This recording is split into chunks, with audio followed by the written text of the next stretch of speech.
we're doing and the logic behind why we're bringing this forward to you today. Thank you. Supervisor Delaware. Thank you, Mr. Chairman. A little more history to this that our CEO and some of our colleagues up here may not be aware of, but this is fulfillment of a commitment that we made when Grace Hudson School was sited down at the old shopping center, as well as the Boys and Girls Club. We, as the redevelopment agency, made a commitment that we would do some of the infrastructure improvements as part of our share, along with the city of Ukiah and the school district, to improve that area of town and get a wonderful project between the school and the club up and running. And this is a fulfillment of that commitment as well. So this, to me, it's the Safe Routes to Schools program that is funding some of the sidewalks that are down there. They're coming along very well, and it's really going to make a big improvement in the safety of the children getting to Grace Hudson School. I see that there's other comments to be made here, so I'll hold back on the motion at this point, Mr. Chairman, and let my colleagues comment. But this is a furthering of that commitment that we made, and I'm very supportive of it and ready to make a motion whenever you're ready, Mr. Chair. Thank you, Supervisor Delaware. Supervisor Pinches. Well, first of all, this is one heck of a deal to get 700 feet of sidewalk for $24,000. I mean, I appreciate Tom, your office, for taking initiative to realize there's a golden opportunity there and come up with some money to do that. And like Supervisor Delbar said, this is a previous commitment that the board has made to that whole area, the new school and everything down there. So it's nice to see government be able to respond in a timely manner to do something that, you know, and that's always been my gripe of redevelopment. It seems like all the money goes to administration and none to actually improvements, and this is there was no administrative part to this. It's all going right to the cement for the sidewalk. So I totally support this and compliment the CEO's office for taking initiative to get this done.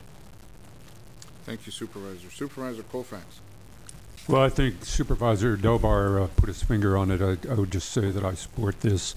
It is part of the package that we put together a long time ago, and it's good to see some real work on the ground being done for a relatively small amount of money. So thank you. I appreciate bringing this forward.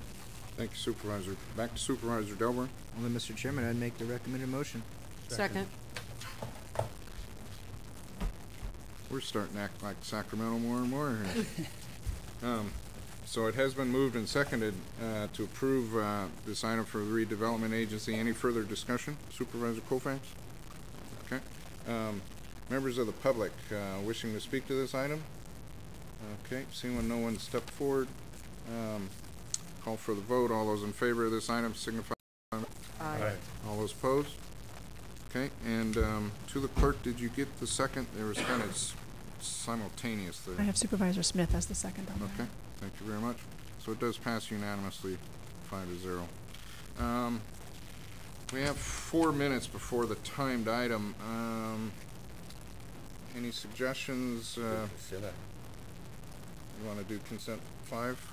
Got 2 items there. Okay. Any problems with going to the item 5 on the consent calendar? Might put us back a little bit, depending on how talkative we are today. A little hint there. To the CEO's office.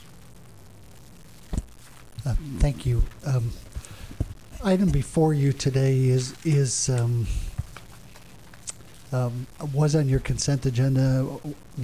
I think in some sense, and the issue is the word Dennis uses a lot in transparency. It was probably something we should have put on the regular agenda rather than the consent agenda. We did label this as a routine item, and although this is routine, it is the first budget that we have this year that has gone over its allocated funds.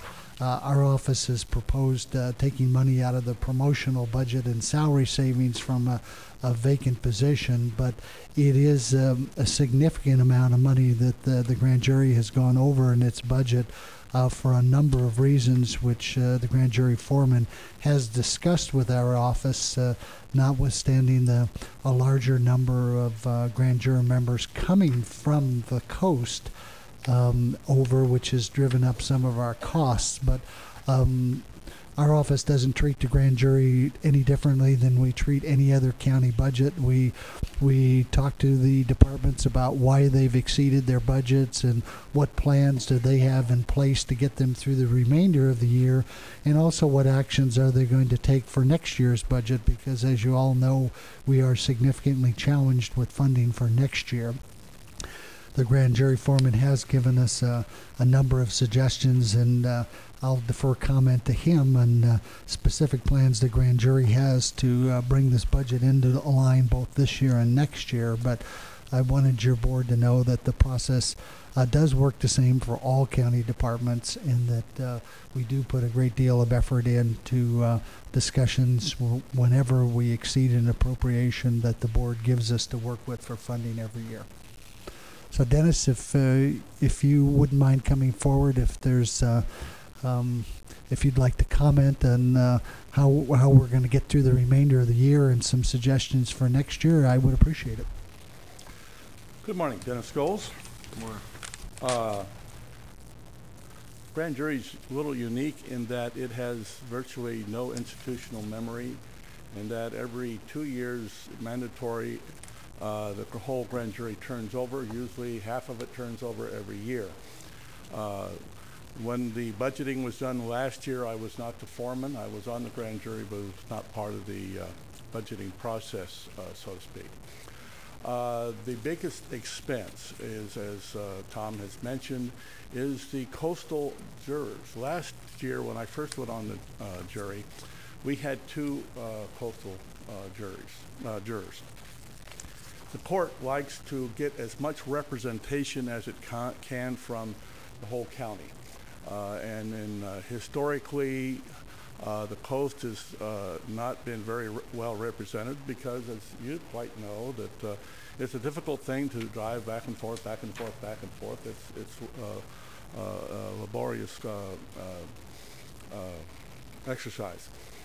And so they had only budgeted for 2 jurors from the coast. The difference between a coast juror and a Ukiah juror from Ukiah or from Willits is substantial. The miles driven is the main culprit. This year's jury, we were blessed to have 7 jurors from the coast. Just for a point of information, we will have 9 jurors returning for next year. You are allowed 1 year in addition. Besides the year you serve initially, you are allowed to go to the court and ask to return. And so we have 9 jurors returning, 4 of which are from the coast, with the possibility of a 5th returning juror from the coast. And so we've taken that in consideration for our budgeting. The other thing that was significant, as you probably know, the IRS reimbursement went up from 48.5 to 50.5 cents a mile, and that's up from the year before. The gas prices keep rising, and the IRS tries to keep sort of a handle on that. So those 2 factors were significant in us going over the budget. What are we doing the remainder of this year? I elected not to. We normally run with 19 jurors. That is standard, but halfway through the year, we lost 2 jurors, 1 from the coast, actually 2 from the coast, because of illness or disabilities. And so I elected, because it was halfway through the year, I elected not to fill those posts with alternates.